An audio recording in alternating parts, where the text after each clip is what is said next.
Kabisa tunamshukuru Mwenyezi Mungu kwa sababu inafahamika kwamba kuna neema kubwa ya shehena ya mzigo iliyojitokeza kwenye bandari zetu kwa ujumla. Naongelea bandari ya Dar es Salaam, naongelea bandari ya Mtwara pamoja na bandari ya Tanga. Neema hii inakuja na changamoto pamoja na fursa mpya nyingi tu. Neema hii ilianza mwezi wa 12 mwaka jana, ambapo kwa mara ya kwanza wapakuaji au waendeshaji wa berth namba 0 mpaka namba 7 wenzetu wa DP World waliweka rekodi ya kuweza kushusha takribani 1034 TEUs za makontena. Hili ni jambo ambalo lilikuwa halijawahi kutokea kwenye bandari yetu Dar es Salaam katika kipindi cha mwezi mmoja. Lakini pia vile wenzetu wa Adani waliweza pia kufanya kazi hii kwa ufanisi zaidi, wakishirikiana na msimamizi mkuu wa bandari zetu, mamlaka ya bandari, kwa kuweza kuongeza juhudi ya upakuaji ambayo kasi yake imekuwa ni kubwa sana. Juhudi hii ya upakuaji ilivyoongezeka, imekuja kidogo na changamoto pamoja na fursa. Nikianza na changamoto, ni kwamba changamoto kubwa iliyoko, wenzetu wamejipanga kwenye upakuaji, ili kwa bahati mbaya mizigo inayotoka bandarini kuelekea kwenye bandari zetu kavu, zile bandari kavu bado zina uwezo ule ule wa zamani wa kuhimili takriban kiasi kadhaa cha mzigo. Inafahamika kwamba wakati bandari kavu hizi zilivyoanza mwaka wa 2007 na mpaka leo zimeongezeka, lakini baadhi yao ambazo zilizoko karibu zilizokuwa zinasaidia kuifanya bandari ipumue bado zimebakia na kiwango kile kile cha nafasi.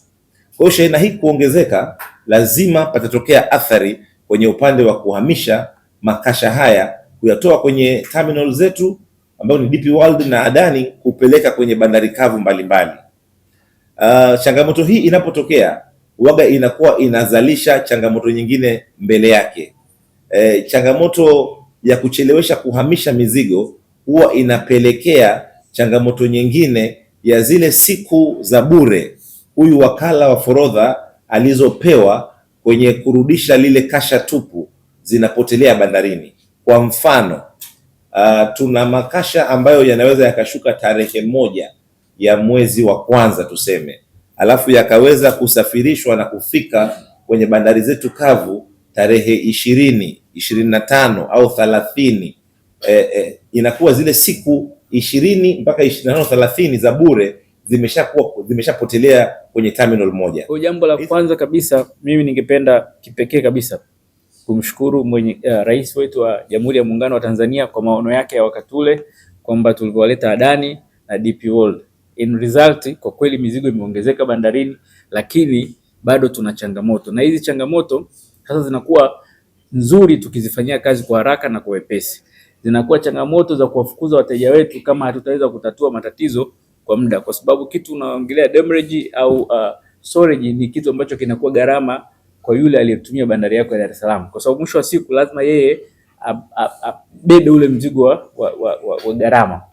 Kwa mfano, kwa wenzetu wa TRA, na sisi tulifanya kikao kizuri na tukiwa pamoja na TAFA, tulikwenda tukaona watu wa TASAC, tukakubaliana kitu rahisi sana, kwamba kuwe na partial release in event container labda zimekwenda 50 kule, zilikuja container 100, 50 zimeshakwenda kwenye ICD, mwenye malori tayari mzigo uko tayari kuwa cleared. Kwa hiyo zile zingine 30 au 50 zilizobakia pale bandarini aweze kwenda kuzichukua bandarini badala ya kuzisubiri ICD.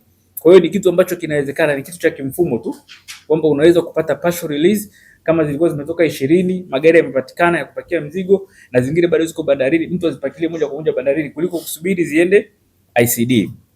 Kwa hiyo kwenye kitu kimoja kama hicho, ni kitu ambacho kinaweza kufanyika haraka, hatuhitaji miezi 6, ni kitu cha kimfumo tu. Kwa wenzetu wa TRA, wenzetu wa TASAC walisharidhia kwamba hiyo inawezekana. Lakini lingine